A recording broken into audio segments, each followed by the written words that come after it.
في إطار مبادرة من المركز الدولي للدراسات الاستراتيجية الأمنية والعسكرية بتونس، اليوم وجهتنا كانت نحو إقامة سعادة سفيرة الهند بتونس الدكتورة ديفياني خوبراغادي، باش نعمل لقاء خاص نفهم من خلاله مستقبل العلاقات التونسية الهندية وموقف الهند من بعض القضايا الدولية الساخنة. مرحبا بسعادة سفيرة الهند بتونس الدكتورة ديفياني أوتام خوبراغادي.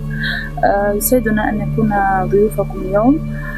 كما نشكر لكم استضافتكم بمقر إقامتكم وقبولكم هذا اللقاء الذي سيوفر لنا الفرصة طبعا للتعرف على مسيرتكم المتميزة والتعرف على رؤيتكم لمستقبل العلاقات الهندية التونسية وموقف الهند من مختلف القضايا الدولية الراهنة.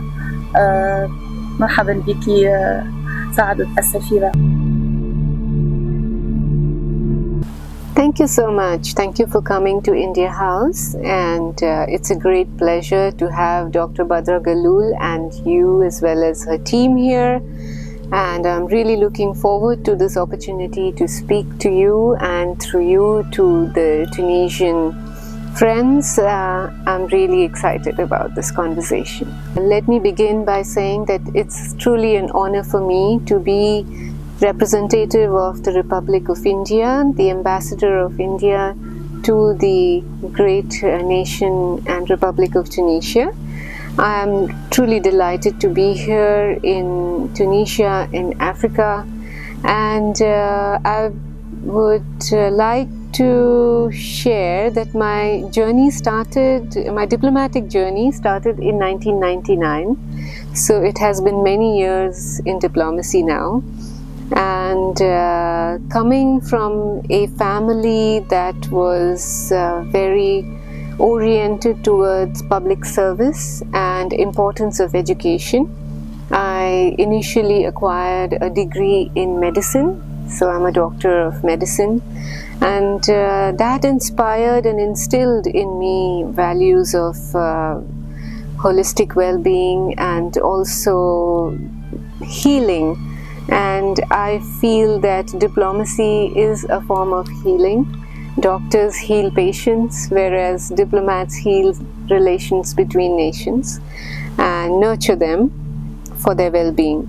So that thought inspired me to join diplomacy and to represent the values and ideals of my great nation to the rest of the world. I started my career in Germany. After that, I have done various postings such as in Rome, in Pakistan, in Islamabad, in the United States. سعادة سفيرة جمهورية الهند بتونس، ندرك جيدا دور الهند ورغبتها في تعزيز وترسيخ السلام في العالم. في هذا الإطار ما هو رأيكم في الجهود الرامية أو تحديدا في تطورات القضية الفلسطينية والجهود الرامية لترسيخ السلام في المنطقة؟ So India was one of the first countries to recognize the PLO in 1974, and India is one of the first in fact non-GCC countries to recognize the Palestine Liberation Organization, and one of the first countries also to support a negotiated two-state settlement for Palestine and Israel as two states that live in peace next to each other. We are always supportive of the rights of the Palestinian people to exist peacefully, and have always supported all their development activities. In fact, India has just now supported the Palestinian authority with 39 million US dollars, and we have development projects going on right now in Palestine which are worth about $70 million. So we are invested in Palestine, in Palestinian people and their rights, and we support very strongly the negotiated settlement for two states to live peacefully next to each other. في إطار التغيرات العالمية، ما رأيكم في الابتزازات التي يعتمدها ترامب من خلال الأداءات الجمركية التي فرضها على كثير من الدول بما فيهم الهند؟ ما هو موقف الهند؟ As a diplomat, I would not want to characterize or comment on statements of any head of state, but I would like to state here that India has to protect its the interest of its people, and especially its farmers, and India is a very responsible nation in the multilateral economic order, and the tariffs that we have are not unreasonable or extremely high as compared to many other nations.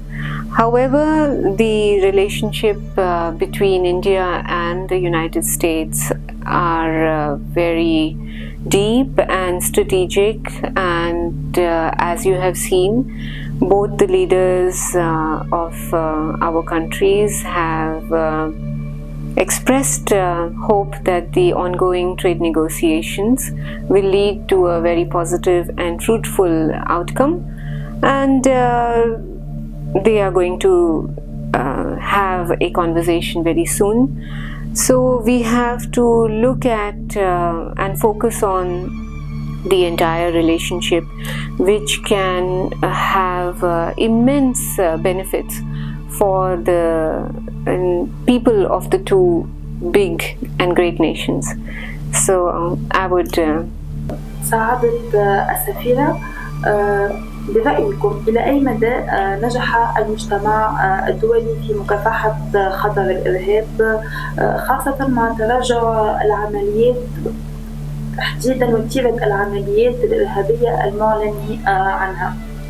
Well, terrorism is the global menace that affects our societies, and not just in our region but in regions all across the world.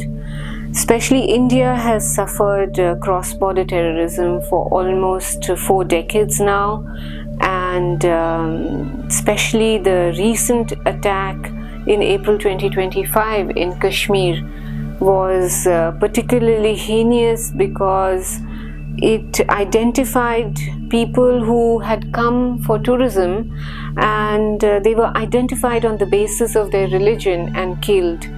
So India has given a measured response always, but a very strong response at the same time, so that the supporters of cross-border terrorism and the terrorists themselves cannot rest by feeling safe in wherever they are being sheltered. India has also pioneered the international treaty against terrorism in the United Nations. However, progress has been very slow, and we believe that there should be zero tolerance for terrorism. Only then will we completely get rid of this menace of terrorism. ماذا تتمنون من أجل تطوير العلاقات بين تونس والهند؟ وما رأيكم تحديدا في المركز الدولي للدراسات الاستراتيجية الأمنية والعسكرية بتونس؟ هل هناك مشاريع أو رؤى تريدون العمل عليها في المستقبل من أجل تونس؟ I envision India-Tunisia relationship reaching very new heights and becoming strategic partners to take Tunisia as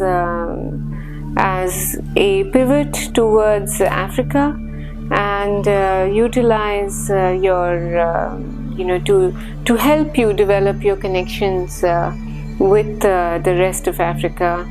I think there would be immense potential if we looked at joint ventures in railways or in ports, and we could also look at bringing Indian goods through Tunisia to the rest of Africa.